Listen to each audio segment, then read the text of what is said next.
Shalom, Bapak Ibu Saudara. Renungan kita hari ini, berdiri teguh dalam Tuhan.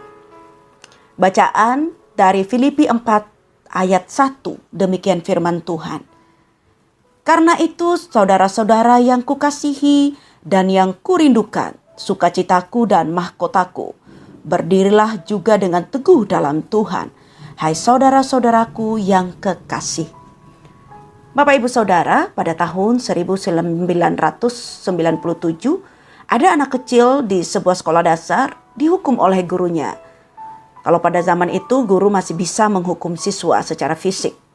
Hukuman anak ini adalah berdiri dengan satu kaki dan tangan menyilang pegang telinga di depan kelas selama 1 jam pelajaran. Peraturannya, anak kecil ini tidak boleh bergerak hingga sampai waktu yang ditentukan oleh guru. Ruangan kelas mereka kebetulan tidak ada AC atau tidak ada kipas. Dan pada saat itu juga cuaca sangat panas.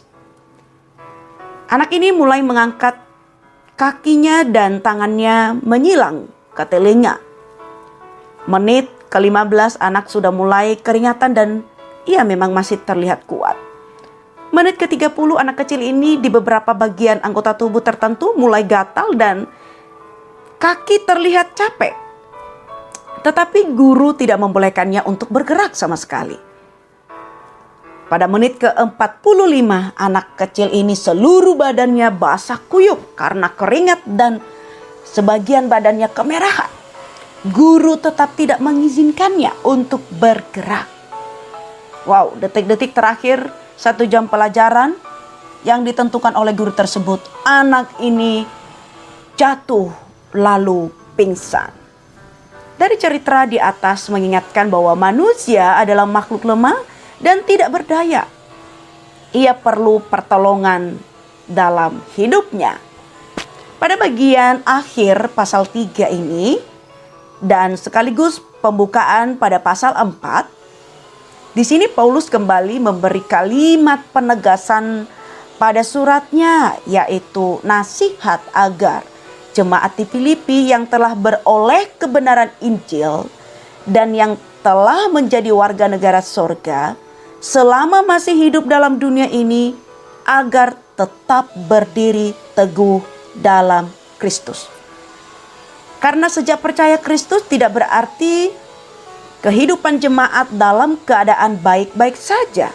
Sebaliknya, ada begitu banyak tantangan yang diperhadapkan dengan mereka, yang melemahkan dan menggoyahkan iman mereka pada Tuhan.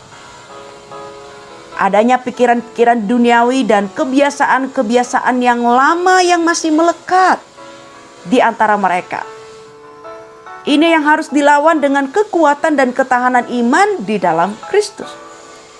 Atau juga ada orang-orang yang juga mencoba untuk merusak cara pandang mereka terhadap Injil dan berusaha memasukkan pandangan-pandangan yang menyesatkan.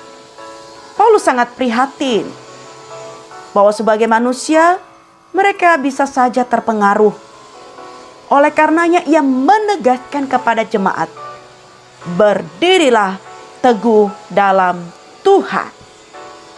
Bapak Ibu Saudara, peristiwa di atas mengingatkan kita jemaat Tuhan.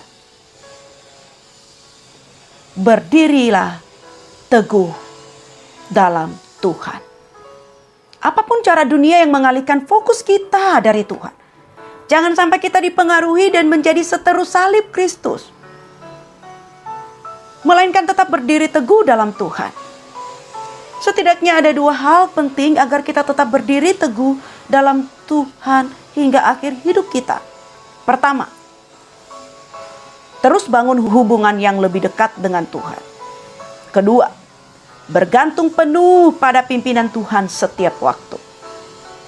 Ketika sepertinya tidak ada jalan keluar dalam soal-soal dalam hidup kita ini, datang dan pandang pada Dia yang dapat melakukannya untuk kita. Tuhan Yesus memberkati kita sekalian. Selamat Natal.